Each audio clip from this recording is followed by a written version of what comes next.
Well, the lessons aren't about wealth or fame or working harder and harder. The clearest message that we get from this 75-year study is this: good relationships keep us happier and healthier, period. We've learned 3 big lessons about relationships. The first is that social connections are really good for us and that loneliness kills.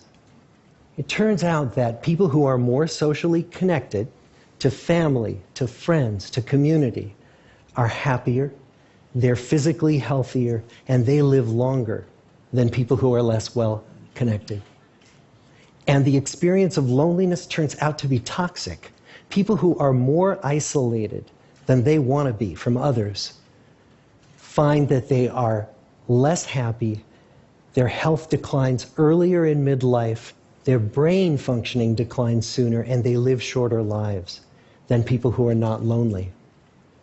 And the sad fact is that at any given time, more than 1 in 5 Americans will report that they're lonely.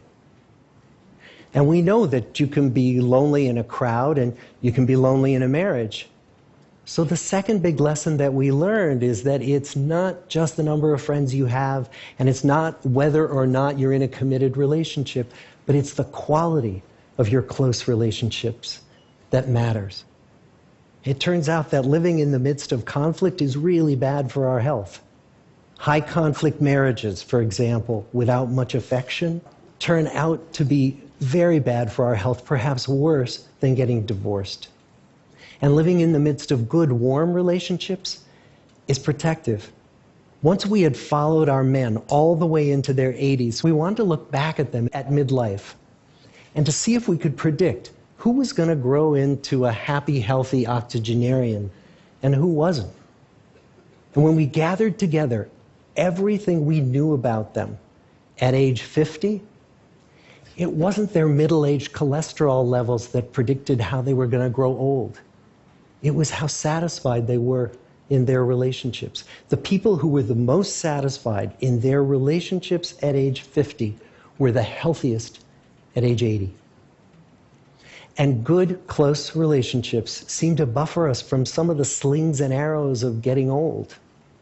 Our most happily partnered men and women reported in their 80s that on the days when they had more physical pain, their moods stayed just as happy. But the people who were in unhappy relationships, on the days when they reported more physical pain, it was magnified by more emotional pain. And the third big lesson that we learn about relationships and our health is that good relationships don't just protect our bodies, they protect our brains.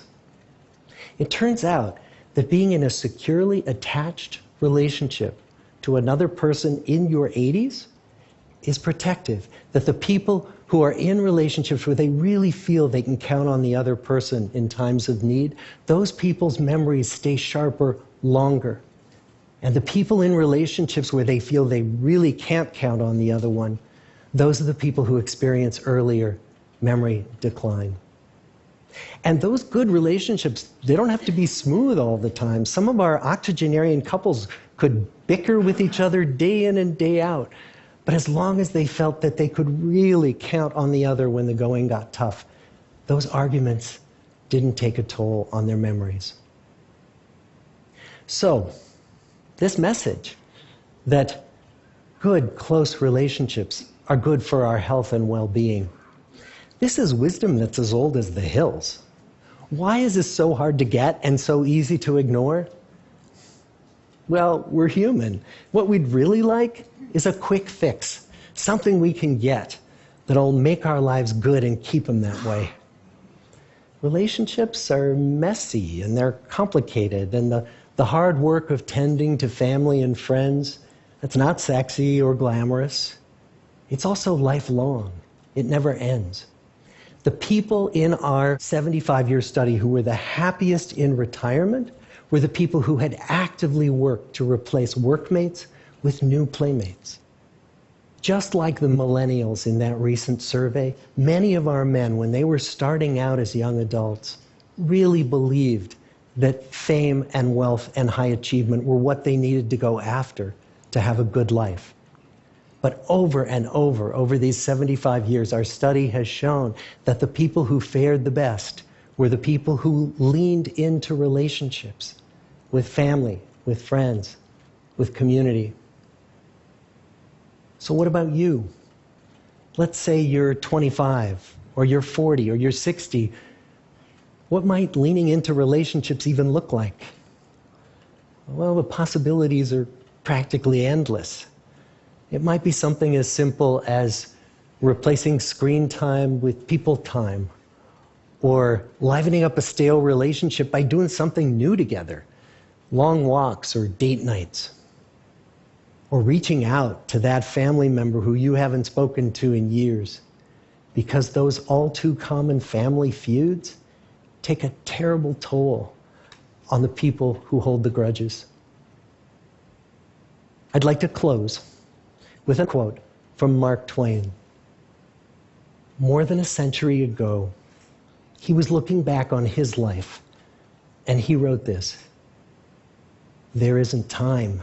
So brief is life for bickerings, apologies, heartburnings, callings to account. There is only time for loving, and but an instant, so to speak, for that.